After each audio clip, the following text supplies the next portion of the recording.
siya yung gumawa, no? Si Honey Bambina siya sa Instagram. Mag-i-18 pa lang siya. And of course, we're supporting local artists, local art, and napakagandang, ako suggestion ko lang, magandang magregalo ng mga ganitong klase sa inyong mga anak dahil hanggang paglaki nila, makikita talaga nila yan at machi-cherish nila yan. Siya magandang investment din ng art, di ba? Exactly. Lalo na yung mga pati artists pa lang. Yes, diba? yes. Yun, pag sinikat sila, mag-increase yung value, pwede mo pamana yung painting. So, anyway, Highway, kumusta naman yung mga celebrity moms? Nako, eto. Oo. Eto, barangay natin, Inay Pat. Si Charisse Solomon, winelcome na yung third child niya. And of course, bukod sa saya ng mga kaibigan at fans, sa successful delivery ni Charisse, kinatuwa rin nila yung of course, nung makarutuhan ng eksena ng pag-share niya na naka-diaper siya at ang caption niya... Ang diaper post! Oo. Diapers nga daw eh. Yan daw yung caption na nakita nyo. Yun yung pagbirong caption nga ni Charisse sa litrato kasama ng bago niyang silang na anak na si Andreas. Habang nga talagang she's rocking that adult diaper. So, congratulations Charisse and Vince. Sino pa bang up in our mom? Charisse! Grabe yung legs, no? Bagong panganak, ang sexy. Congrats! Ilang ka na ganyan ka rin. Don't ask, ganyan ka rin. Ganyan ka rin, no? Don't ask.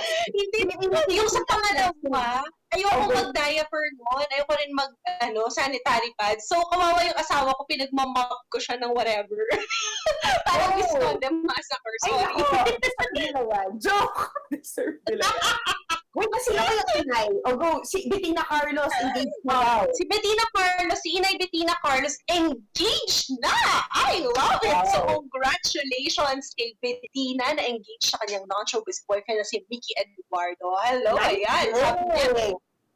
Last August, binagi ni Bettina yung kanyang struggle sa pagiging isang single mom. And talagang napakinggan siya ni Lord, di ba? Dahil binigay sa kanya si Mickey. At sabi nga ni Bettina, pinagdasal daw niya talaga yung, Lord, please, ibigay mo yung okay na, yung ayos na, yung wala na akong babaguhin. Please, please, please. Ayan, in-answer naman ni Lord. So, again, congrats, Bettina and Mickey. Oo. Ayun ako. One more thing to celebrate, Inay Pat, si KZ Tandingan and TJ Monterde, they tied the knot, and it was a beautiful, intimate occasion as they can see, look at that, o, diba? Wow. Welcome natin sila sa buhay mag-asawa or world of the married couple, pero yung pagka-married nila masaya ha, hindi yung parang sa K-drama. Kinasal na lang sa good, pangit yun. Nakapwa singer nila. Puro, agawan-agawan. Oo, ito happy. Binahagi na kanilang wedding planner ng ilang moments sa kanilang intimate garden wedding sa Batangas, and it's so beautiful. Ang ganda ng setup na yun. Ba't maganda yung setup sa first birthday ni Erin? Charas! Hiramin mo na lang, hiramin mo. Oo nga. Yung backdrop. Ang ganda. Sobrang parang surreal, no? Oo, ethereal. Intimate is the way to go. Intimate is the way to go right now. And of course, we have to be really careful kahit na mababa yung mga infection rate ng COVID natin, guys. Hindi pa rin siya tapos at meron tayong mga kasamahan, syempre, no, sa ating community na talaga namang nai-infect pa rin po. So, talagang ingat-ingat lang po talaga tayo, guys. But anyway, dumako naman tayo sa topic natin. Ito, sobrang ganda nito, Inay Pat. Yung topic natin ngayong umaga, yung Positive Parenting 101. At syempre, pagmasdan muna natin saglit yung topic na bagamat hindi madalas sa pag-usapan, pero naiikwento to ng karamihan. And kahit na maraming makaka-relate dito, Inay Pat, okay, this is meant to educate. This is meant to educate. Baka guilty ako, guilty si Inay Pat, guilty ka. We will learn from this. Mahirap kasi maging consistent. In the same way na mahirap for kids maging consistent. Mahirap kahit adult ka na. Diba? So, ito po yung 5 signs na we should watch out for. Ito yung 5 signs of narcissistic parents. So, hindi man masarap pakinggan, kailangan natin harapin, kailangan natin pag-usapan. Ano ba yung unang sign, Inay MJ? Okay, so Inay Pat, yung unang sign nila ng narcissistic parents, okay, para sa iba lang na hindi nakakaintindi, ito yung parents na full of themselves, na hindi nila alam, pero sila, no, parang hindi na pala maganda yung epekto nung mga hirit nila sa kanilang mga anak. So, number 1 is their love is conditional. Ito yung example na eksena natin dyan, Inay Pat, di ba? Yung, di kita love kasi hindi mo sinusunod yung utos ko. medyo marami tayong narinig na ganyan. Di ba? Pero bago natin i-discuss at May ibang version yan eh. Pag bumagsak ka sa math, hindi na kita love. Hindi na ako pupunta sa PTA nyo. Oo, yun. Ganyan, di ba? Pag umiyak ka sa teacher mo, hindi na ako pupunta doon, hindi na ako mga ganon. Oo, totoo yan. Marami Maganda ba yung intention ng parents ito. True. Ano yung number 2, Inay Pat? Ano yung number 2? 2, their lives depend on other people's views. Ayan. Example. Yun na lang yung mga sinasabi ng magulang na, wag mo suotin yan. Kasi ano na lang sasabihin ng Nako, daming guilty niyan. Oo, tapos ano na lang ang sasabihin ng kapitbahay natin, gabing-gabi ka umuwi. Ha? Ano sasabihin? Ha? Ano sasabihin ng ninang mo? Hindi mo sinusuot yung bigay niya. Diba? Kawawa naman ang mahal niyan. Number 3, they never validate your feelings. So, ito yung example niya. Nako, huwag ka umiyak. Ako nga, pagod na ako, kaka-work. Wala talaga tayo, para makakain lang tayo. Yan. So, parang ganun yung hindi rin okay yan. Ano yung number 4, Inay Pat? Number 4, what matters most is how they feel. So, wag ka maingay. Sumasakit ulo ko. Nako. Okay, wag kang maingay. Hindi ko marinig yung TV. Hindi ko marinig yung chismis ni MJ. Ayan. They are unpredictable. Okay, so sa umaga, ganito sila. Parang sipag naman ng anak ko. Good job. Pero pag uwi mo naman sa hapon, ano naman ginagawa mo? Maglinis ka na nga. Wala silbi. Diba? Maraming guilty, no? Maraming guilty. Alam mo, Inay Pat, hindi ko man magulang man ng iba, magulang ng mga kaibigan ko, kakilala ko, pinsan ko, ay ang daming makaka-relate dyan. Sample pa lang yan, but the list goes on. I'm sure kung mag-comment kayo sa aming One Ph, YouTube and Facebook, hahaba yung thread natin dito.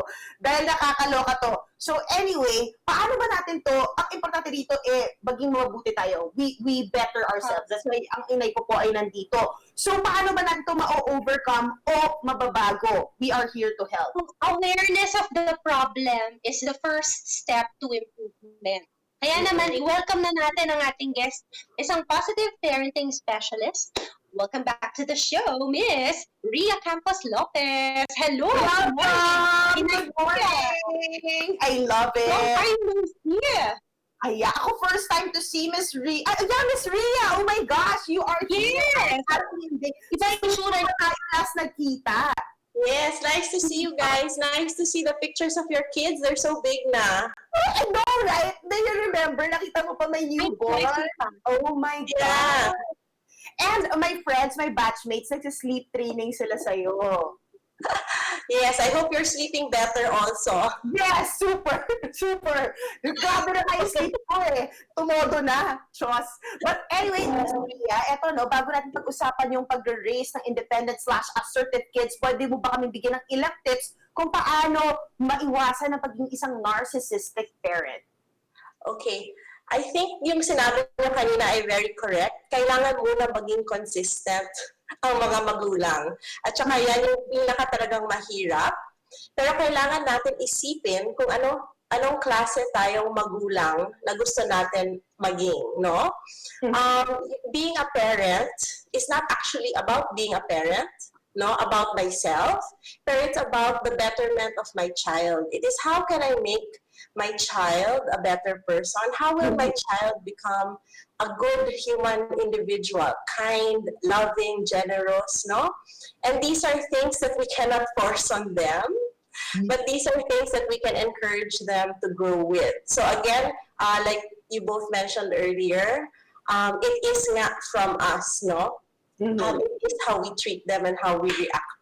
And I think it's that concept that we cannot control them.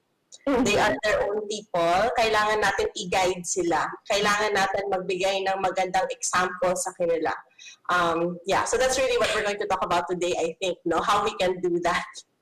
Yes. Ay, hindi naman talaga na ma-harness yung independence at an early age. Pero anong age nga ba talaga dapat nagsisimula ang magulang para ma-push or mag-guide yung kanilang anak na maging independent? You know what? As early po as toddler years, we can start giving them choices already. So even starting already with your daughter, MJ, you can already ask her, anak, do you want the blue cup or do you want the red cup? No, you don't have to dictate everything. You can already ask them for help, no? So for the older kids of Pat, she can ask them to do chores. Like exactly what she was saying kanina. It's sort of initiated by them, no? She's allowing them to do what they like, but at the same time, it's skills that will help them become independent in the long run. So helping you around the house, allowing them to be part of your day. Kasi sometimes, ginagawa natin, sige, dyan na lang kayo kasi magulo kayo, maglilinis na ako dito. When in fact, it's nicer if you can invite them to clean with you. Mas matagal yung proseso, no? Pero in the long run, they feel a sense of accomplishment then. May nakagawa sila, they helped you, tsaka may bonding time pa kayo. So, parang all-in-one siya. And how is this a lifelong impact for them? Meron ba itong habang buhay ba ito nilang dadala?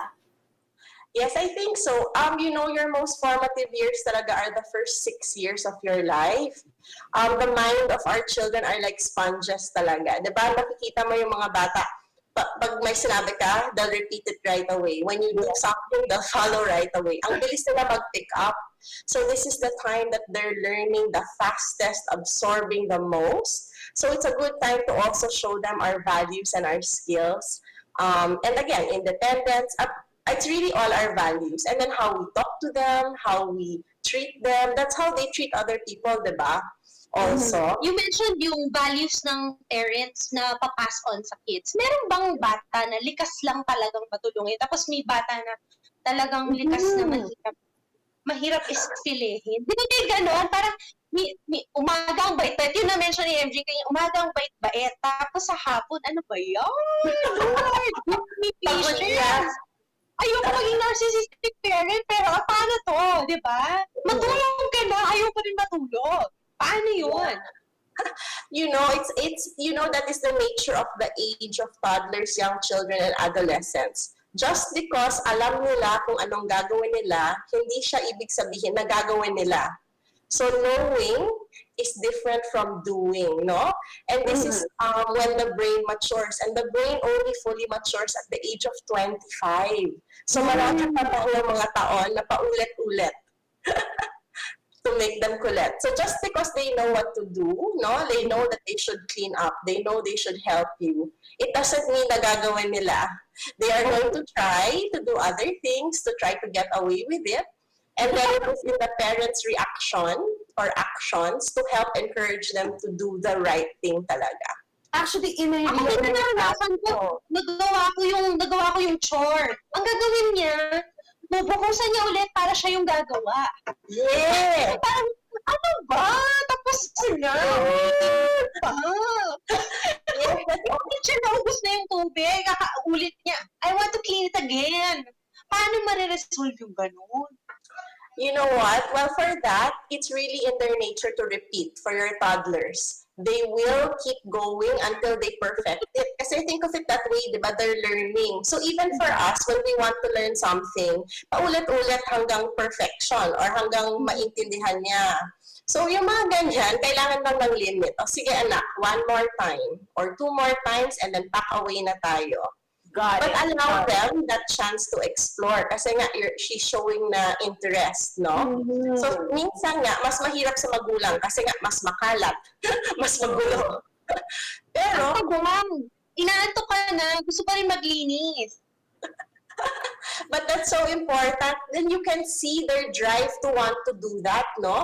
Tapos imagine the opposite, no? Pretend that's you. You want to clean. Then I'll tell you, wag na, go home na. Time to go. Then the next time, parang you won't ask na. You won't try to say, I want to try. But at least if you tell her, anak, it's late na. Okay, 5 minutes and then let's pack up. Tomorrow, ulitin natin. So it's all in your delivery.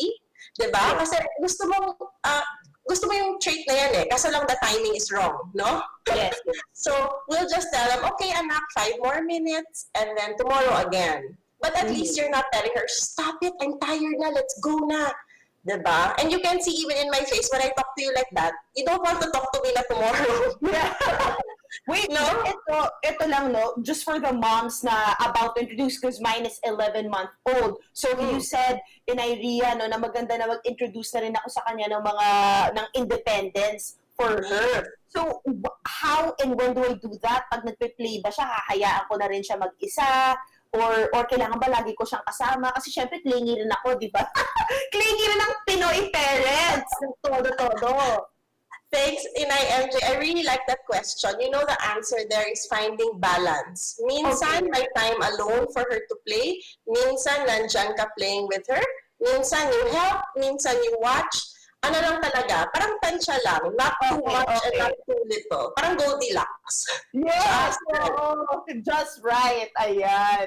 And of May course, kilala ako, iniiwan niya lagi yung baby niya dun sa 6 months. Iniiwan niya dun sa kwarto na puro yung kutsyon na leatherette.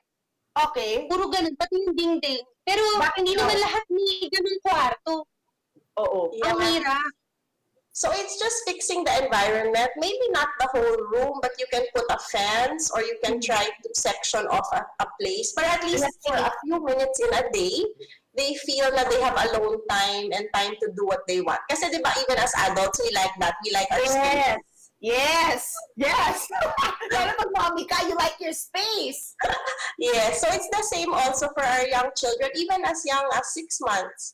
Okay lang, as long as you know they're safe, it's a good practice na. That's good. But ito, we'll give you situations kung saan dapat mag-respond yung magulang ideally, right? Just to help their kids be more assertive and more independent. I'll give the situation number 1. So, what if, Inay Ria, nakita mo binubuli ng kalaro ang anak mo? Yan, di ba? Yung inagawan ng laruan. That typical thing that you see in a playtime. Ano yung dapat talaga na ideal na gawin ni mommy or daddy on how to approach this situation? Or actually ni caregiver, di ba? Ni au pair, or ni nanny. Ano kailangan niyang gawin?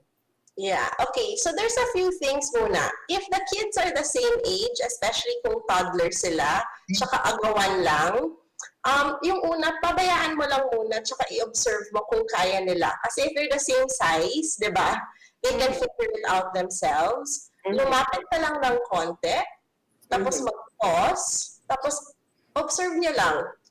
Parang tansyahin nyo lang kung kailangan yung tumulong or kaya na nila. No?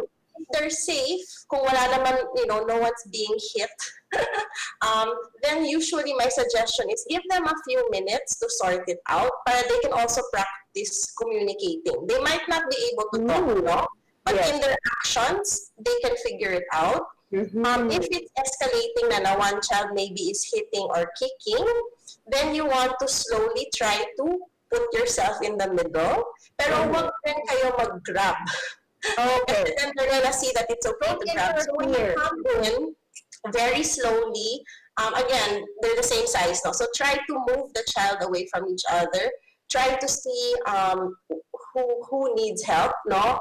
Especially if you know the two children. If you don't know the other child, try to find muna their adult, so their parent or their caregiver, para the caregiver can approach them. Kasi you also don't want to approach another child, no? So this is the toddler age. The ideal is if there's no one getting hurt, then you try to let them sort it out. If someone is getting hurt, you step in slowly. Your reaction is also very calm. Kasi yung reaction natin minsan, wag kang ganyan, di ba? Don't do this, stop it. And then parang yung the whole thing. Yeah. When you're approaching what's mas happening. frantic ka, mas na-ano sila, mas na-agitate. Yes. You want to also.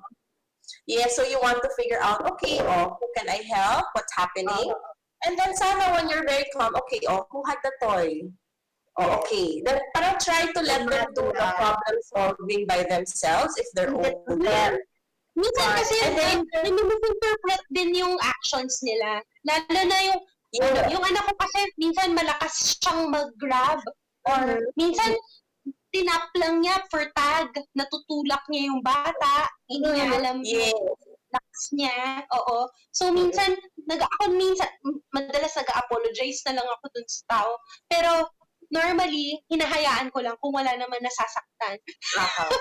Yes, correct. I think the number one is safety. Yes. Kung wala nasasaktan, don't leave them.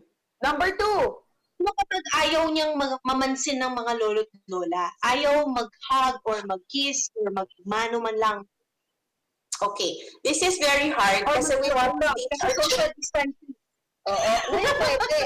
Ngayon pwede. Yeah, this is very hard kasi you don't want to enforce on your child. You have to hug, you have to kiss. Diba we're talking about physical boundaries, no? My body is important. But at the same time, let's explain to them, you need to be respectful to your elders. So maybe you can offer them alternatives. You can offer them, please approach, say good afternoon po, and then please leave, no? Or, basta we have to still be respectful, and you have to explain it to them. Because, yes, we want them to have freedom to say, this is my body, you can't touch me. But you also have to teach them na, we cannot just go to your lola's house and not say hello, no? You have to greet properly. Everyone is respected. So there's also a limit. And then, also to help, I made this kwento the other day to one of my families na sometimes kasi when the lola or lola goes, sige, kiss na, the more they don't like, no? Yeah. They want them to kiss on their own. So maybe you can, it's harder for the lolas and lolas, but you can ask them to invite na lang, oh, when you're ready, can you give lola a hug or kiss? Okay. And most likely, they will go on their own. Kasi no one likes na pinagsasabihan mo na, sige, gawin mo to, di ba? And usually when someone tells you that, the more pa na ayaw mong gawin. That's But true. kailangan nicely. Feeling nila, idea nila yun. Feeling nila Yes. sila yung nakaisip. That's good. Actually, maganda yan. I get the principle behind this. Ang ganda ng mga sharing mo, Inay Ria. But eto, isa pa na example is the feeling of being included. Paano pag hindi naman na-invite yung anak mo sa isang birthday party or isang gathering that she knows about? How do you explain it to him or her? Yeah, this is very hard. This is actually for the parent. The parent will have to be okay with seeing their child sad. So sometimes there are experiences in life na wala tayong pwedeng magawa, no? Talagang ganon. We cannot call the other mom and say, can my child please go to the party? Sige na. No, it's not like that in real life. It will be, your child will experience that heartbreak. Mm-hmm. And as hard as it is, what you should do is just process it with them. Parang, oh anak, how do you feel? No? And then you share. Minsan, Ngayon when may that happens COVID, to me, ang madalas naming problema, Inay Ria, yung mommy ko at daddy ko pwedeng lumabas, ako hindi pwede. Hindi ako yes, pwede pumunta. Bakit? yes. Ganon. Yeah. Iiyakan pa yun. Drama-rama. Yeah, that's what happened. Parang, Yeah, so- bakit kayo, hindi ba kayo pwede magka-virus? Ako lang ba nagkaka-virus? May ganun sila. Tinatanong.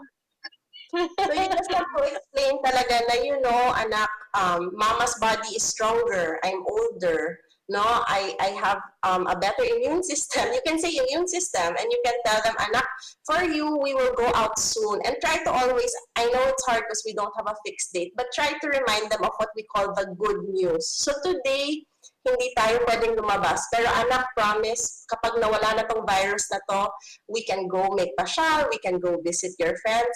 So, there is also some hope, but the reality na, anak, for now, ganito lang talaga.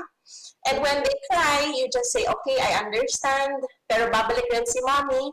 And of course, when you come home and you spend time with them, no? So it's really just, again, that balance of explaining the truth, diba? Being honest then. And then being matter of fact na, okay, anak, I can't bring you, and then you leave. So sometimes that's hard, but again, it's the reality of everything, no? Yes. And number Ano 4, naman pag masyadong choosy? Oo. Pag choosy masyado yung anak sa susuotin, sa pagkain, sa laruan, yung mga lalagay sa hair. Yung anak ko, parang 2 months pa lang, ayaw na. Ayaw niya. Bullet. Ayaw. Nako, yung damit sa flower girl, hinubad sa simbahan. Anong gagawin pag gano'n? Okay. Masyado siyang may mind of her own. You have to understand it might be sensory issues. So let's say the dress, it's too mainit. The hat, it's too masikip. So there's many factors then, but they cannot verbalize yet kung bakit ayaw nila. So in those cases, you want to be ready with an alternative. And also, don't get mad. Kasi again, the more you get mad, suotin mo to, suotin mo na to. The more na parang ayaw. So like, okay, we have to wear this. Can we practice? And then very, very slowly introduce it and repeat and repeat and repeat until they understand that they have to wear the flower girl dress to the church. Diba? Because again, there are things naman they can't get their way. No? Like there's a firm limit na, anak, this is the dress. No choice. It's your tita's wedding. Pero in the approach that we do it doesn't have to be, ito na, suotin mo na, bahala na. And then you start shouting. And then you say all the things you said earlier about the narcissistic parenting. And then you have to tell them, anak, you have to wear this. Period. And then if they're crying, okay lang, they're wearing it. But, you know, again, it's all in the parent not to bring it to me. Na, anak, wear this na because I'll be so sad if you don't wear it. Yes. And the motivation is again from the outside. So when they become older, they'll always remember that na they needed someone to tell them to do it, no? So in idea, no, talagang you have to find the balance nga, yun nga, not to bring it back to you. And syempre, no, to know what situations mag-a-assert ka rin at hindi. But eto na, eto na, number 5, nakabasag daw yung anak mo ng gamit sa bahay o talaga naman nakagulo sa bahay din ng iba. How do you deal with it? Okay, depending on how old the child is, if they're younger, that is supposed to be for the adult. Prepare the environment muna. So if this is my house, dapat yung mga babasagin, tinago ka na muna. Kasi at a certain age, hindi pa nila kaya mag-understand kung ano yan, no? Now, if this is an older child, 5, 6, 7, they understand what's happening. You told them, okay, this is important, don't touch this. But of course, being that age, they're gonna push it, no? So they push it, it falls. The logical consequence is what happens next. Anak, you broke something. How can you fix it? No? So then instead of getting mad, instead of punishing them, instead of sending them to their room, what can we do to fix this? Make it a problem-solving event rather than getting mad at them. So maybe if they're older, they can save their allowance. You can try to physically fix it together. And then while you do this, you process the emotion. Now, you know this was important to mama, and I feel bad that it broke. But then you never say na, kasi ginawa ko yan, I feel bad. It's really from my perspective. And then try to allow them to understand how you feel. Then this builds empathy.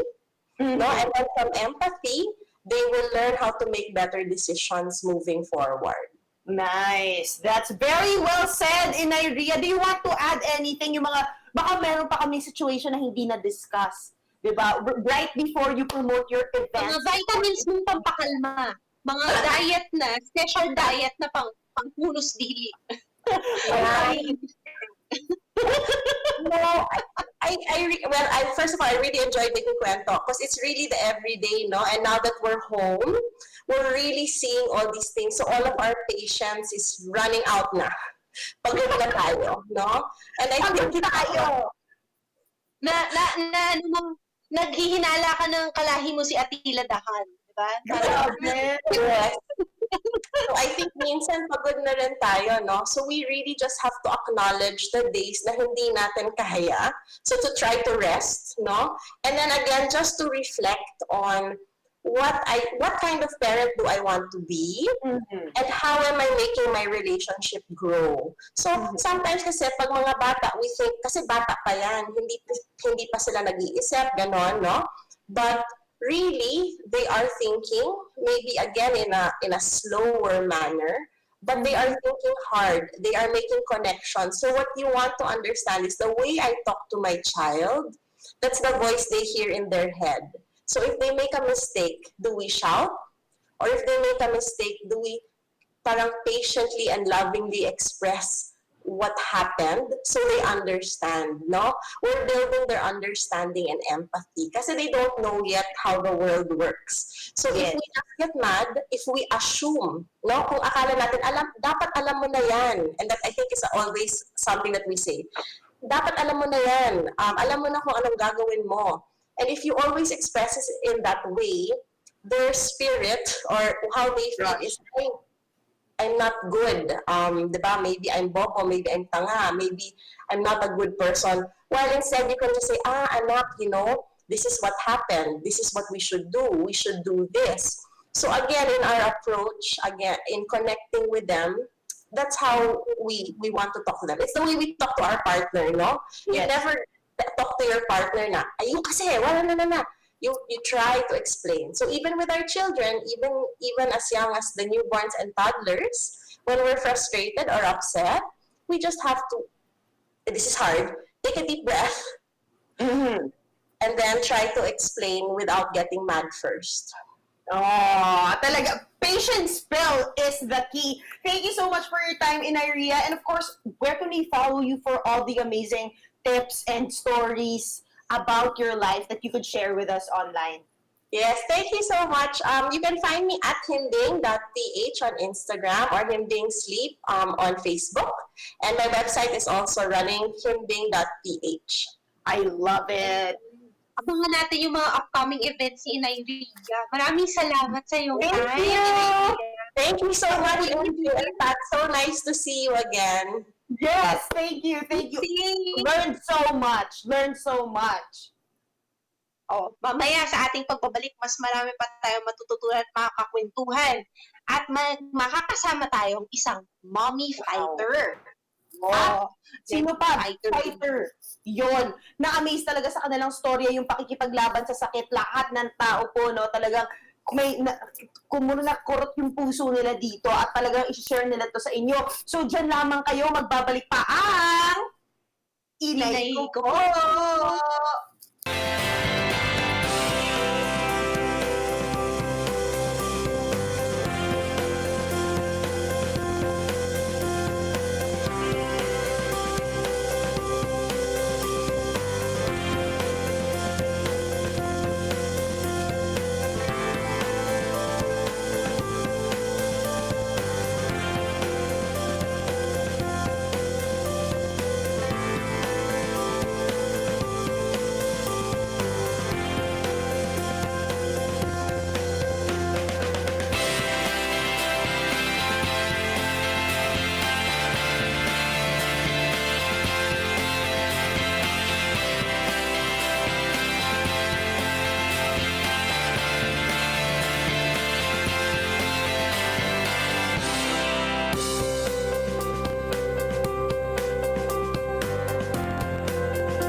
Inay Ko Po. Ayan, we are on our second half. And eto, gusto ko lang magbukas na meron tayong quote from isang anonymous author. Sabi nga niya, no, there is nothing as powerful as a mother's love and nothing as healing as a child's soul. That's right. Kaya naman ngayong umaga, sama-sama tayong ma-inspire sa kung anong ginagamit ng isang ina ang kanyang powerful love at ng kanyang anak ang healing soul.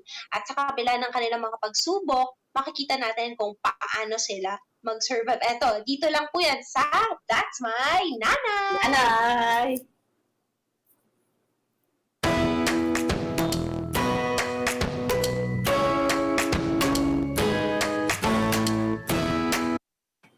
Alright, ito na. Without further ado, let us welcome Mommy Cristal Reyes, the mom of Biliary Atresia. Welcome to the show! Inay Hi, Ko Po. Mommy! O, diba? Ito siya nung high school. Alam mo ba yun? Nakakatawa. Totoo! Small Tagal na namin hindi nakita. Ganyan na yung mukha niya dati pa. Kaya siya kamukha siya ni Ortiman. Oo, hanggang ngayon. O, diba? But of course, Inay Cristel, can you please tell us the condition of Bella? And of course, is it Bella or Belia? Bella po.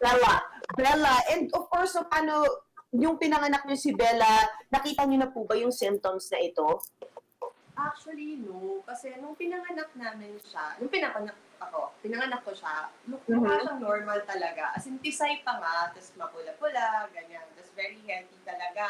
And then, syempre, yung newborn screening, normal lahat. So, basically talagang walang signs walang signs na pinakita na meron siyang sakit. And then, after parang 2 weeks na, napansin namin na may jaundice pa rin siya.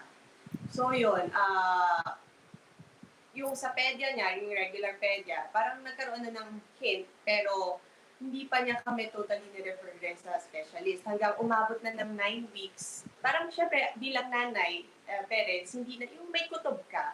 So, nung sa kutob na yon, parang buti na lang meron akong friend na pedia, nag-reach out na ako sa kanya. So, parang naghingi lang siya ng picture ng stool ni Bella. So, yung akala namin na yellow, normal color ng stool niya, is a colic na pala. Kumbaga white na siya. So, yun pala yung mga isa pa yun sa signs ng Biliary Atresia. So, right then and there, the following day, ni-refer niya kami sa isang pedia-gastroenterologist. Tapos yun, nung pagka-meet na namin sa pedia-gastroenterologist, ni-refer na kami sa pedia-surgeon din naman. So, yun. So, multiple doctors yung tumingin sa kanya. Pero, saan po niya ito nakuha? Paano daw ito na-develop? Actually, hanggang ngayon, unknown yung cause niya. Dahil nga very rare siya. Yes, 1 in 15 to 20,000 na babies lang ang meron nito. Oo. So, yung studies niya, siguro kaya rin hanggang ngayon hindi pa makita kung ano yung cause. Yun. So, Inay, gusto ko lang malaman, of course, as a mom, and kayo ng partner nyo, how did you initially react to this? And yun nga, just so we could learn from you guys. Well, syempre, nalungkot talaga kami. We have to be honest naman na nalungkot kami nung nalaman namin na may sakit. Kasi wala namang parents na hihilingin na mag-test yung sakit, diba? Yes. So, nalungkot kami, pero at the same time, parang naging hopeful na willing kaming gawin lahat para mabigyan pa ng chance na mabuhay yung anak namin. So, we just get the positivity lang rin. Yun, kahit na malungkot, yung faith, ayun, kailangan lang talaga magpakatatag. No choice eh. So, yun lang naman siya. Nakita ko nag-surgery na si Bella for the first time. When was this? And na-diagnose siya nito, di ba? So, kailan to nangyari and paano yung decision-making nyo ng partner nyo when it comes to the treatment of Bella and how to move forward? So, bale yun nga. Yung surgery niya kasi ginawa yun when she was 10 weeks old.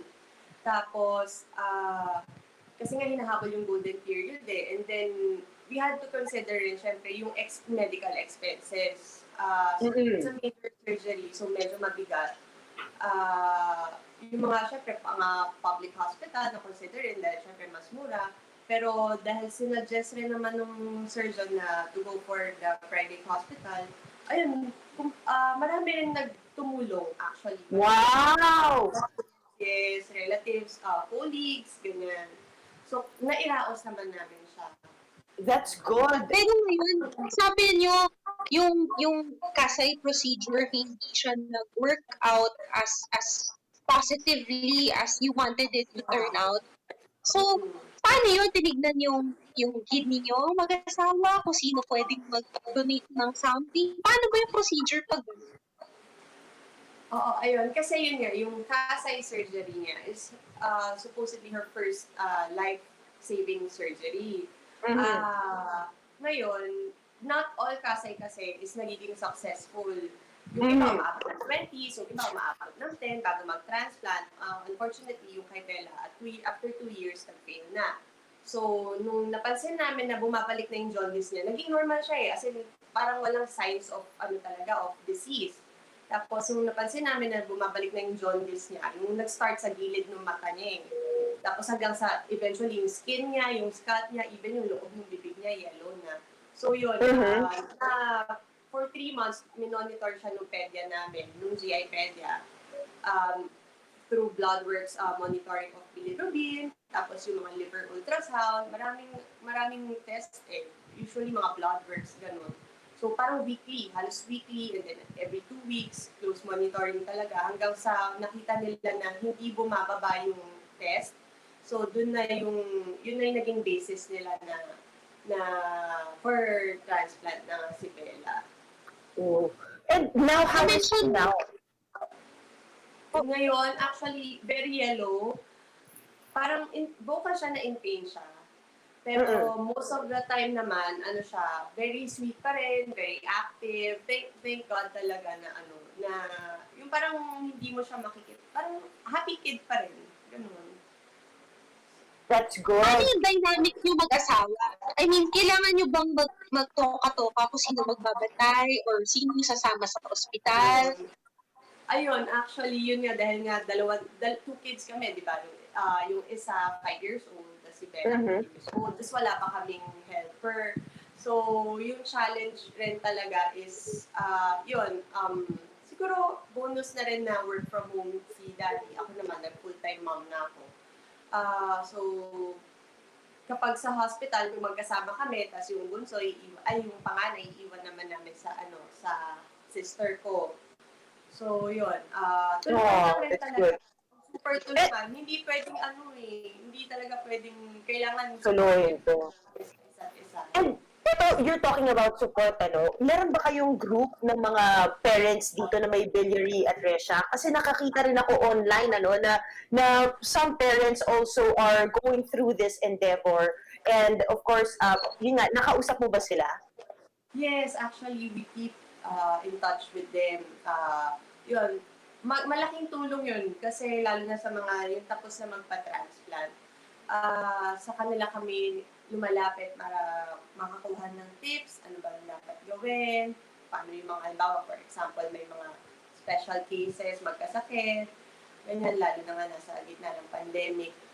Very helpful talaga na yung guidance nila na kung anong pwede, yung simpleng ideas na lang paano makakapag-raise ng funds eh. Kasi syempre, 2.5 million nga, hindi biro yun. Magkano ulit? Sorry. I didn't get that. How much do you need, Inay? 2.5 million. 2.5. Oo, talagang mabigat yan. Oo, mabigat talaga. So yun, nagbibigay naman sila ng tips ng kung paano, ang mga ideas kung paano maggawa ng mga fundraising, yung mga raffle for a cause, kanino pwedeng lumapit, paano maka-depend sa expenses, gano'n. And, So, January 2021 pa, di ba? Yung trans. Sorry. Nabasa ko doon sa 2021. page mo na, Sorry. nabasa ko sa page mo sa India kayo magpapa-opera. Yes, oo, sa India. Kasi una-una, mas mura compared dito sa Philippines. Dito kasi sa Philippines is 6 million. 5 to 6, di ba? 5 to 6 million, yes. Kami, careful research talaga kami nung partner ko. Yun nga. Tapos kumausap rin kami ng mga post-transplant na nga rin na mga parents. So, ang sinuggest nila is sa India dahil nga yung success rate mataas at saka mas mura. Kumbaga mas achievable yung 2.5 kaysa sa 5 to 6. Oo, totoo yan. And ano yung mga totoo, ano yung mga business na kailangan na ginawa nyo para makapag-ipon kayo? Kasi nakita ko yung iba rin, ganun yung ginagawa, di ba? Para, at how much pa ba yung kailangan ninyo to reach this amount? So, yun nga, simula September kasi, overwhelming naman talaga yung buhos na support. Financially, pati yung mga prayers. So far, nakaka 800 to 900,000 na kami. Wow! So... Thank you, Ito, Lord. parang thankful, oo, thankful pa rin syempre yung mga friends, families talaga. Yung mga years na talagang hindi nakakausap, ayun, talagang nag-reach out rin sila. Tapos, ano pa ba? Ikwento mo yung business nyo, yung yung pahakan, yung napakasarap. Pang Pasko, araw-araw. Oo, yun nga pala, sorry. Bale, pinag-isipan namin yun, yung tapa, yung whole homemade tapa namin na all natural naman. So, it's a tapa for a cause. All proceeds niyan will be used for Bella's liver transplant. So, they can check naman yung sa page ng Bella's Angus Beef Tapa sa... O-order ako, mami. O-order ako after nito. Huwag lang sarap. Hindi mo kailangan maglagay ng oil. Kahit low brainer siya. Open, lagay sa air fryer or pan. I Tuspan. love it. I love it. Ayan.